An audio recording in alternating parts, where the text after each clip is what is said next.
Hi, good morning and welcome to the Breakfast News on Rajya Sabha television. My name is Aishwarya Kapoor. Well, plenty making news this Monday morning. Let us start with the headlines. Prime Minister rules out a single tax rate under GST, says Mercedes and milk cannot be taxed at the same rate. Revenue collection under new tax regime rises to 95,610 crore rupees in June, as against a little over 94,000 crore in the previous month. Vice President cautions against protectionist powers, says it has the potential to adversely impact global efforts for collective growth, asks India's heads of missions to defend country's interest in turbulent world order.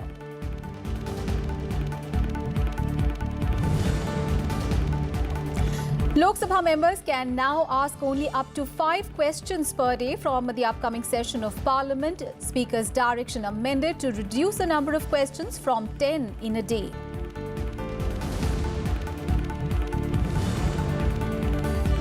At least 20 people, including the only Sikh candidate running in the October legislative elections in Afghanistan, killed in suicide bomb attack in Jalalabad. Victims are part of group travelling to meet President Ashraf Ghani. Islamic State claims responsibility. India condemns cowardly attack.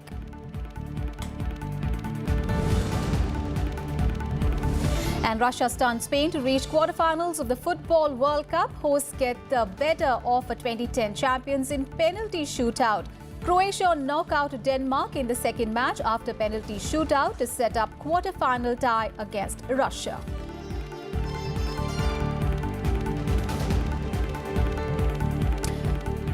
Our top story this morning, Prime Minister Narendra Modi has ruled out a single tax rate under the goods and services tax. Prime Minister Modi said that the Mercedes car and milk cannot be taxed at the same rate.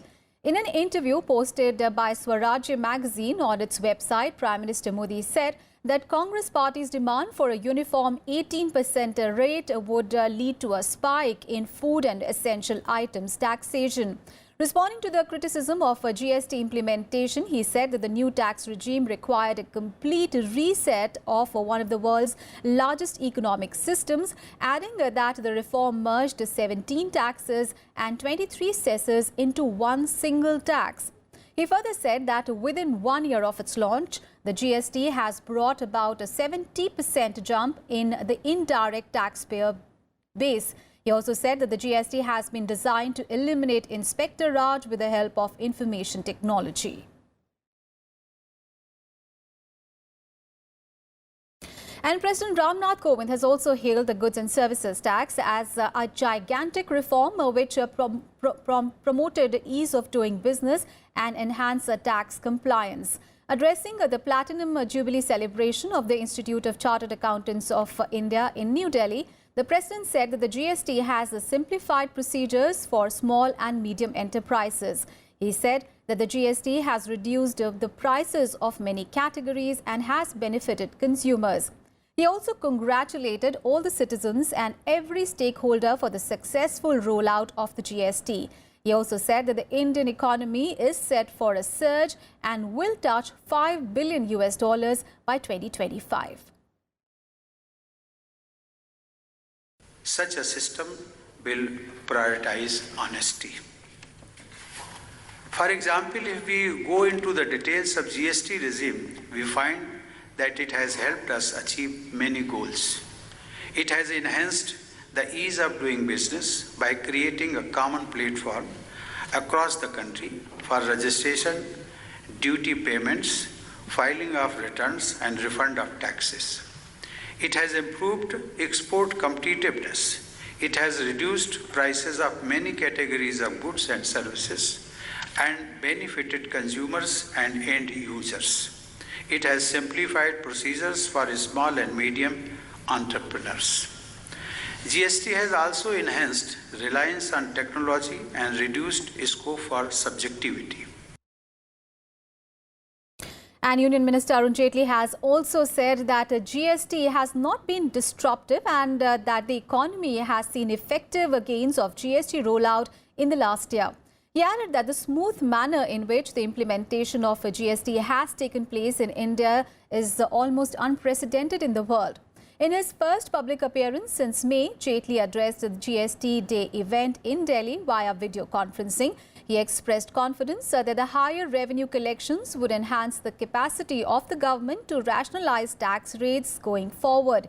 He also stressed that the best of the GST in terms of its contribution to the society is yet to come.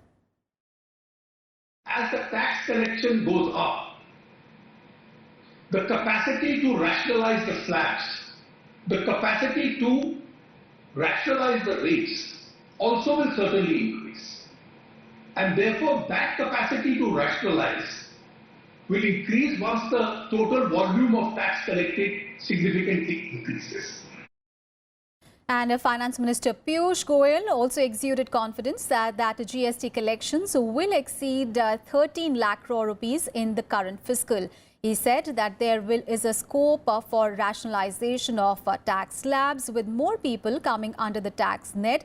He also refuted opposition's demand for a single tax. He also said that the ministry would soon set up a system where businesses can discuss their problems relating to GST with the revenue officials every month. 20 lakh से 1 करोड़ तक composition scheme में मात्र 1% tax लगता है। उसको बढ़ा के अब 1.5 करोड़ करने का निर्णय ले लिए। इस सेशन में वो कानून भी इंट्रोड्यूस हो जाएगा तो 1.5 करोड़ रुपए तक मात्र 1% टैक्स लगेगा। सरलता होगी, 3 महीने में एक बार रिटर्न भरना है इनको। मेरे तो मानना है क्यों 3 महीने में भी हम इसको एनुअल रिटर्न कर सकते हैं। आज सचमुच लोगों में यह सरल कानून बन चुका है, ये सबकी स्वीकारोक्ति हो गई है और छोटा से छोटा व्यापारी भी यह जब कहने में हिचकता नहीं है इस दृष्टि से कि अब जीएसटी हमको पूरी तौर पर समझ में आ गई है। And Union Finance Secretary Hansmukh Adhia said that the GST revenue collection in June stood at 95,610 crore rupees, up from 94,016 crore rupees in the month of May.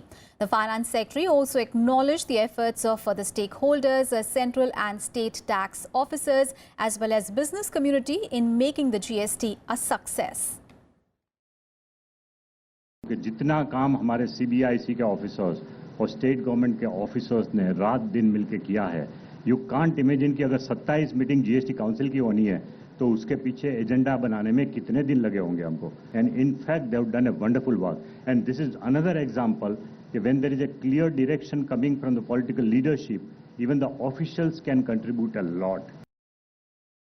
And the Congress has targeted the government on the first anniversary of the GST rollout. The party alleged that GST raised the tax burden on the common man. Now, Congress leader and former Finance Minister P. Chidambaram claimed that the design, structure, infrastructure, tax rates and the implementation of the GST were flawed. Chidambaram also alleged that the government even ignored the advice of its chief economic advisor on the issue of GST. The design, structure, infrastructure backbone, rate or rates, and implementation of GST were so flawed that GST has become a bad word among business persons, traders, exporters, and common citizens. The only section that appears to be happy about the GST is the tax administration that has acquired extraordinary powers that frighten the average business person and the common citizen. And now let's take a look at what the top business personalities have to say about the GST. Post-independent India, probably this was the big bang, the one big bang reform which we looked at. Very transformative in nature. Initial hurdles of will always be there when we see a magnitude of this kind of a reform which comes. But more importantly, as I mentioned earlier, the hurdles and the roadblocks were removed in a very fast manner. On a long-term basis, GST is also will bring inflation down. It will not only increase efficiency, it will not only increase government tax income, but also will bring inflation down in this country, which as we all know is also a very important item. And as we get the petroleum products in this, we think it will have a significant impact on inflation. After implementation of GST, there were lots of initial difficulties faced by taxpayers. SHM has worked as a bridge between industry and government to highlight such issues and bring it to the right platform. Within a short span of time, the government has analyzed the situation and made very genuine efforts to resolve those difficulties. A big success of GST, which I find, is on inflation. There has been no inflationary effect because of GST. The GST is now been accepted at the ground level. It has really facilitated the MSMEs. They are away from 17 taxes and 23 cesses. It has made ease of doing business for them. On to some other news now. Rajya Sabha Chairman M. Venkaiah Naidu hosted a farewell for the former Deputy Chairman of the House, P.J. Kurian, and the farewell ceremony was attended by many union ministers as well as senior leaders across party lines. And addressing the ceremony, Vice President urged on the ruling and the opposition parties to find a consensus candidate to succeed P.J. Kurian. Rajya Sabha Chairman M. Venkaiah Naidu hosted a farewell at his residence for Professor Kurian. Chairman M. Venkaiah Naidu lauded the efforts of Professor Kurian in conducting the proceedings of the House over the last few years, saying that he has handled difficult situations with expertise. He urged the ruling and opposition parties to ensure election of a worthy successor to Professor Kurian. He also called for a consensus on next Deputy Chairman of the Upper House. He always remained steadfast towards his commitment in ensuring effective functioning of the House. That was the most important thing that have attracted me. He conducted the proceedings with passion and energy, always urging members to build consensus for effective parliamentary functioning. In his address, Kurian urged both the ruling party and the opposition to minimize disruptions in the House, adding that Chairman Naidu is very sentimental about the functioning of the House. He emphasized that Parliament is for debate, discussion and decision-making. Over the last few years, disruption was more, unfortunately, because of various reasons. I don't want to blame either side for that. It so happened. But I have always felt that, Parliament is for debate, discussion and decision. And disruption or attack, yes, sometimes it may be needed, but it should not go beyond a point. The farewell ceremony was attended by Union Ministers Ravi Shankar Prasad, Piyush Goyal and Vijay Goyal, Leader of Opposition in Rajya Sabha Ghulam Nabi Azad and senior leaders from several parties. This is Nav Vikram Singh's report for Rajya Sabha TV.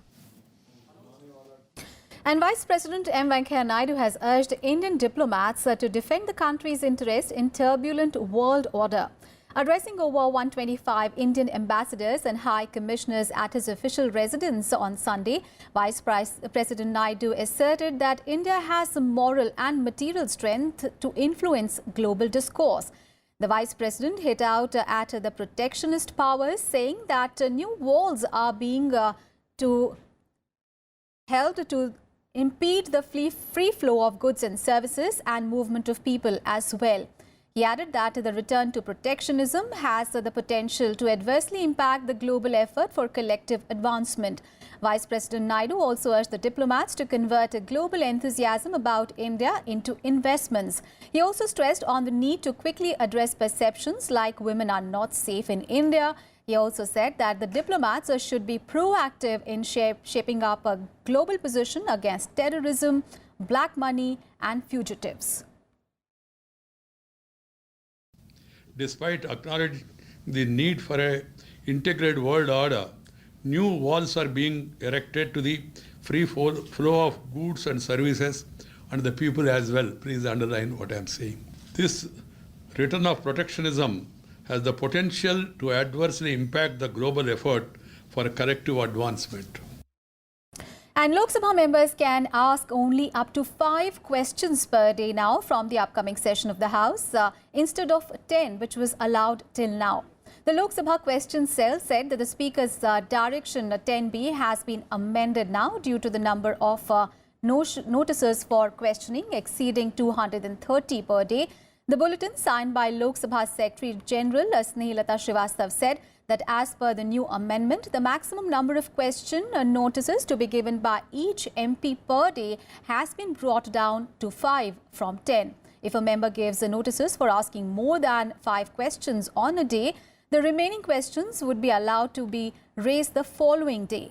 The bulletin also asked the members to apprise the question cell if he or she prefers to give notices for his questions to be raised during the entire session in one go.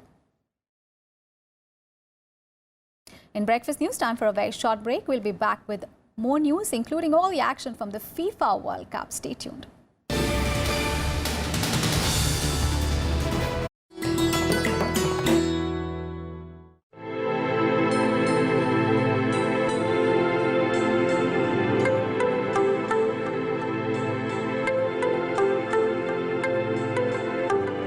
Rabindranath Tagore was awarded the Nobel Prize for Literature in 1913 for his book Gitanjali.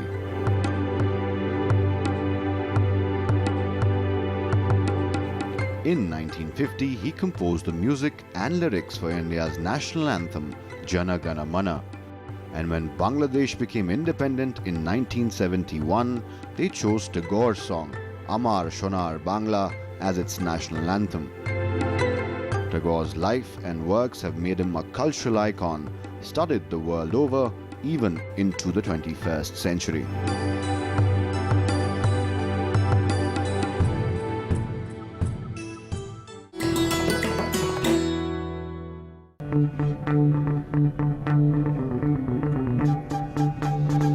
Art arisen from a multi-hued cultural canvas.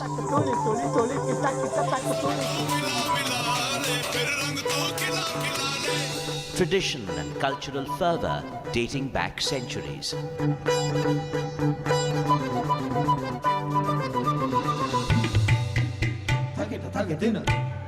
And encircling them all, there's a magic that awes.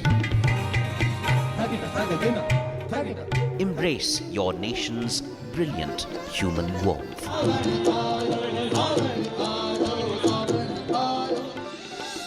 Watch Colours of India, Sundays at 9:30 p.m. on Rajya Sabha television.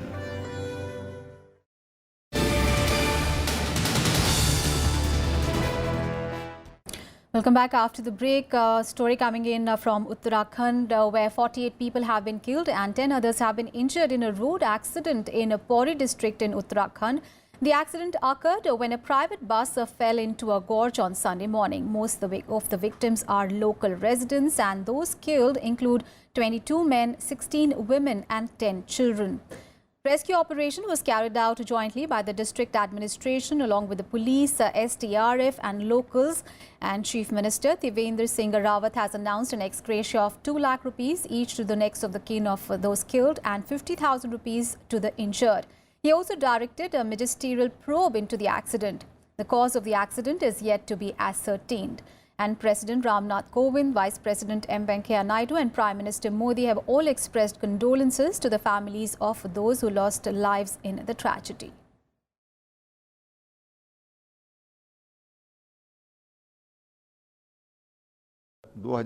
तक जो black holes हैं, जो संवेदनशील क्षेत्र हैं या हम एक एक्सीडेंट प्रोन एरिया जितने भी हैं, हमने 2020 तक उन सबको ठीक करने का निर्णय लिया है. उस पर कार्रवाई चल रही है.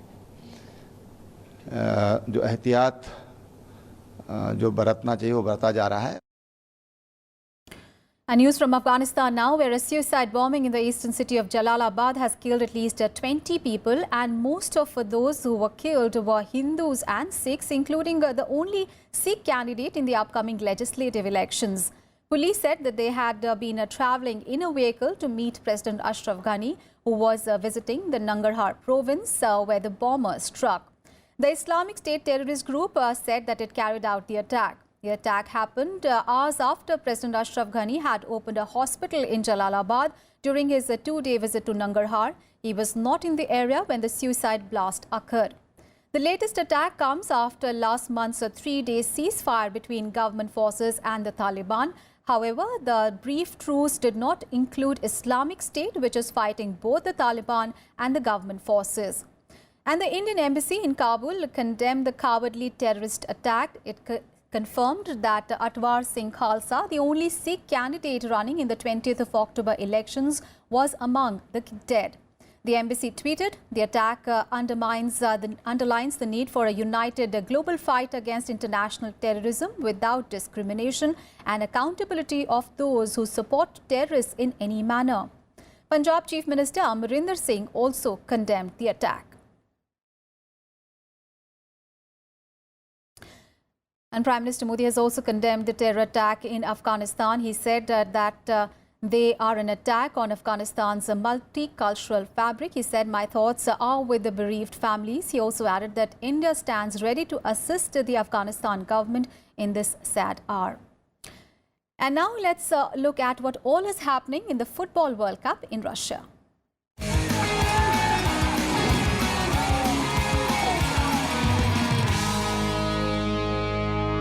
Well, in Sunday's matches, host Russia pulled off the biggest shock of the 2018 World Cup so far as they beat 2010 winners Spain. The win came after the first penalty shootout of the tournament. Russia have reached the quarterfinals for the first time in 48 years. After extra time ended with the score locked at 1-1, goalkeeper Igor Akinfeev was Russia's penalty hero, denying a cork and then Lago Aspas, and Spanish goalkeeper David De Gea then got a hand to the first spot kick that he faced, but that was the closest that he came to making a save as Russia converted their remaining penalties in clinical fashion. Russia, that is the lowest ranked team in the competition, now faced Croatia in the last 8 in Sochi on Saturday, and the win sparked off wild celebrations across Russia. All right, we have with us Jyoti and Viret, a former national football player, joining us in the studio now. Akinfeev's that boot really making Russia party really into the World Cup, making sure that, Russia's party is continuing at the World Cup and also sealing the biggest upset of the tournament and one of the greatest in probably World Cup history. It was fascinating to see yesterday. I mean, that is the power of home support. A team playing at home, you get so much, the crowd is backing you. For me, I think the game was lost way before the penalty shootouts. Spain had so many chances, 1,000 passes completed and not yet one finish. So that's something that Spain needs to look at, and it was their errors that, led to the shootout. And at the shootout, anything can happen. And Russia took advantage of that. Absolutely, but you said that Spain got so many chances, but I thought in the beginning of the match, it was actually dominated. The first half really was dominated by Spain, but again in this in the shootout we saw Akinfeev saving 2 shots and really all his teammates also giving Russia 4-3 advantage. Yes, the keeper plays such a huge role in the shootout, and with him being the captain leading from the front, it was amazing to see how he stopped 2 goals and single-handedly sort of won them that penalty shootout. But let's not miss, they didn't miss a single penalty in that shootout. So the Russians they came with a plan, they executed perfectly, and they deserved to win on the day. Absolutely, and interestingly, we were discussing this earlier also, it's absolutely amazing. Russia, lowest ranked team in the World Cup, number 70 in the world, and it is going into the quarterfinals to face Croatia now. Yeah, no one can say now in this World Cup what's going to happen. The underdogs are performing and the big guns somehow are not rising to the occasion on the day. So it doesn't matter about the big names anymore, it's about the team that performs. Absolutely. We'll just come back to you. Let's also talk about the second match that happened on Sunday. Well, Croatia knocked out Denmark in a nerve-shattering penalty shootout to set up the quarterfinal clash against host Russia. Now, goalkeeper Daniel Subasic was the showstopper really for Croatia. He saved 3 penalties. Well, Matthias Jorgensen gave Denmark the lead after just 58 seconds, and Mario Mandzukic then leveled for Croatia in the 4th minute. Croatia and Denmark remained locked at 1-1 after neither of them found the net after 90 minutes and also in the extra time. And then it was Croatia who persevered with Croatia's goalkeeper Subasic out-dueling the Kaspar Schmel in a goalkeeping clinic of a shootout, making 3 saves really to his counterparts 2 to send Croatia through 3-2. All right, let's go back to Jyoti and Buret. Jyoti, it was as if, that Croatia were following a lead of, getting a cue really from Russia. In the penalty shootout, we saw so much of action. I think there was more action in this match. I think it went on to 5, penalty shootout kicks. How do you look at that match? This was a really good match. It started so fast, 2 goals coming in the first 5 minutes. And then after that, it sort of settled down. It was a very tactical encounter. Both teams not wanting to give much, and you could see it was going to head to the shootout.